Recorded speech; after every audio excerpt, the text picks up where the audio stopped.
thinning out the voice. How and why? Hi folks, I'm Voba. I'm a singer and a vocal trainer, and this is my channel about anatomical vocal training. Today I'm talking about thinning out the voice, why and how. What does that mean, thinning out the voice?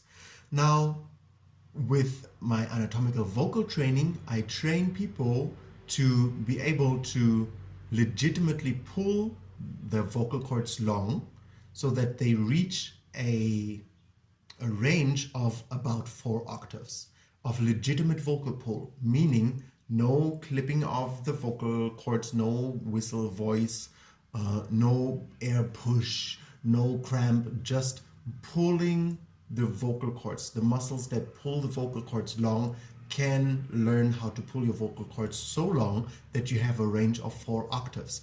And the perks of it are that you can actually control your notes, right? You have when you have the full voice, the full vocal cords that vibrate, then you can make very loud sounds or very quiet sounds, and also your voice grows. I explained all of that in previous videos, how your voice grows and everything. But if you clip off your vocal cords, you will not have these. You won't have a dynamic much. You know, Mariah Carey can do these whistle notes, but she can only do whistle notes at that range. She cannot come out and have like a legitimate big sound. And I am trying to make people understand that you can actually learn how to pull your vocal cords long up to the range of that whistle register, right? To very high notes, you can legitimately pull your voice. Now, to learn that, you will discover that your voice just won't close at a certain range anymore. So if you just use the pull instead of the clipping of the vocal cords that I explained in this video at length, then you will notice that the higher you go, the thinner your voice goes. So it kind of goes like, and then it just stops, right? The vocal cords just don't meet anymore. They're stretched so thin that they don't really meet anymore, and there's no legitimate sound anymore. And then there is only like air, right? In order for you to get more range, you have to accept that first. You have to accept that at a certain range, there is no legitimate sound anymore, and you have to leave it be like that. Meaning, you don't try to rescue the note. You don't clip off the note to have a little clipped off whistle note sound there. You just keep it open, and you accept that your vocal cords just don't meet at present, because that will only change if you accept it. So through your accepting it, your body can gradually learn how to build more mass on your vocal cords, and then it will give you your vocal closure after a few months up to a few years, depending on how fast you are, how fast your body grows, how good of a vocal teacher you have, a vocal trainer. So this acceptance of not reaching or not being able to produce a legitimate sound at a certain range is easier to accept when you do it with or right? If you do it with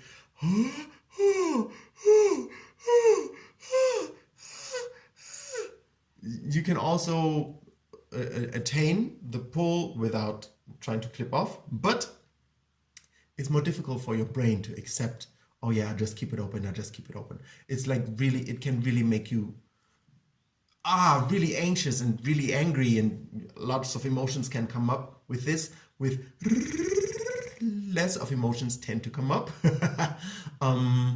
And why you need to get used to the height first, I explained in that video. Your body needs to have time to adjust to high frequencies that you create. However, it's easier to accept, oh, okay, I don't have, you know, a closed vocal rhimaglottitis, the space between the vocal cords anymore up there, when you do it with a sound like.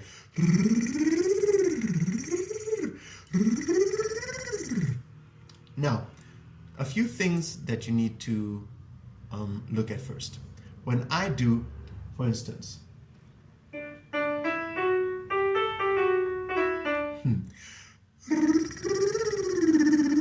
you see my thyroid cartilage, it's down there. And it even goes a little lower the higher I go. Always when I go high, when I go up it goes down, when I come back it goes to the slightly resting position, right?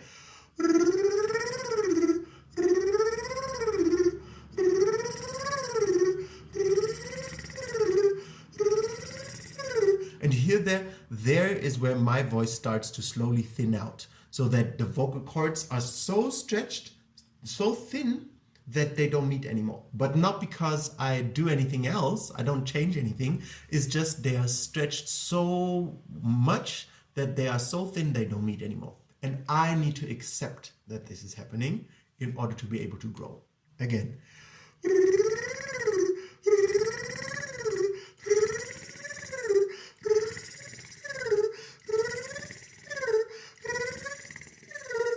You hear there's still like a phantom note. It's still kind of, you kind of can still hear a note, but it's not like a vocal note. It's not like a sound that I seem to produce with my vocal cords, but I do. It's just that they're still vibrating, right? They're still vibrating up there. They're stretched, but they're just so thin they don't meet anymore. So you hear kind of like a phantom note that my vocal cords still produce, but it's not a legitimate note because they're just not thick enough to meet up there anymore. Now, please don't do it up there where I do it. It's very likely, whatever your gender, that you will have clip-offs in your vocal cords. You need to start doing this exercise way low, because first you need to learn how to actually keep your thyroid cartilage yawned, meaning down, while doing, because I'm not doing, I'm doing,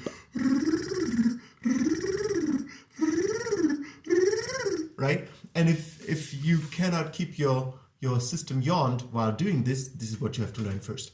Also with, I'm not doing, I'm doing, you see? This is very important because you want your thyroid cartilage to be as wide and low as possible, and you want it to stay there, so only your vocal cords stretch more and more and more and get thinner. You don't want to kind of like make your thyroid cartilage come in so that you cheat and your vocal cords can stretch a little longer. You want to stretch it in both dimensions. I talk about the two dimensions in this video, in the length and in the width dimension, so that you really find the point where your voice thins out without cheating, without going.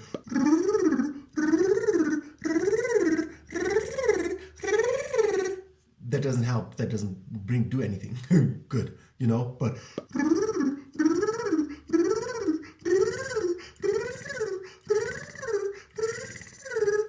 that helps. That helps your voice grow.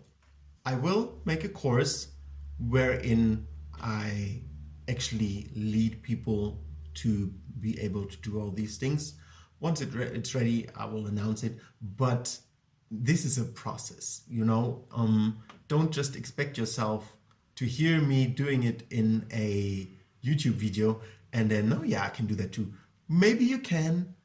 Most likely you can't, because it's also a great process, a very, very intense process to learn how to differentiate between, oh, now I'm clipping off my vocal cords, oh, now I'm not clipping off my vocal cords, right? For the first year or so, I needed to just really have everything extremely open to actually sensitize myself to my voice. Oh, is this clipping off or is this not clipping off? You know, and only after quite some time I could actually